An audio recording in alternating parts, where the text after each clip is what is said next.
Hey, greetings everybody from our home to yours. I hope that this finds you safe and well. Today is the sixth Sunday after Pentecost, and our passage for today comes from Colossians chapter 1, verses 15 through 28.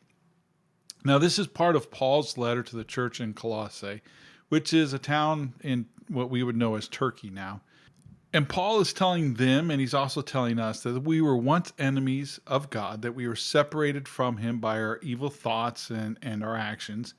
Yet through Christ's death, we are now reconciled to him.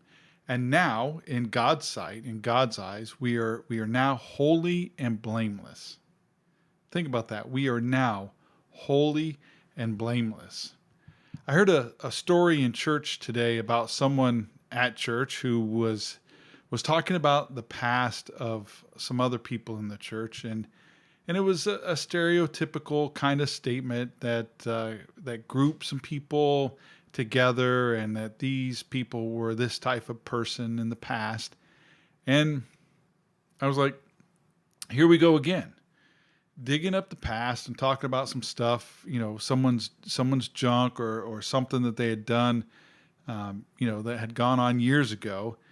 And I thought, why? Like, why are we even talking about this? Why do we keep doing this? As you know, there are so many of my friends and family that don't go to church because of the way people in church act. It's the folks in the church and how they act that keep people from coming to church. And, in America, really, it's pretty easy to believe that there is a God. And it's pretty easy to believe in Jesus because we've grew up on it. It's ubiquitous. The church is everywhere, and some places they're on every corner. And we've had this freedom to enjoy this. We've had this freedom to be able, as a nation, to talk about God and to hear about Jesus. But it is hard to go to church. It's hard to go to church because of what happens to us there. It's hard to go to church because of the heartache and the heartbreak that occurs within the place that should be full of hope. I am beginning to understand why Jesus hung out with tax collectors, prostitutes, fishermen, and thieves. I'm beginning to understand it because it seems like Jesus, when we read the Bible, it seems like Jesus was more comfortable hanging out with those folks, the non-church folks, for lack of a better term, than hanging out with the church folks. Ever try to eat with some of the church folks after church? Ask any waiter or waitress if they like working at Sundays after church. My point is this: we are holy and blameless in God's eyes.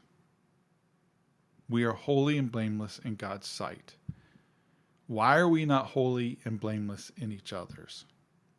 We've got to get to the point where we start seeing each other the way God sees us: holy, blameless, precious, and worthy. So may we go this week knowing that we and every other follower of Christ are holy and blameless. God bless you. May you have a great week.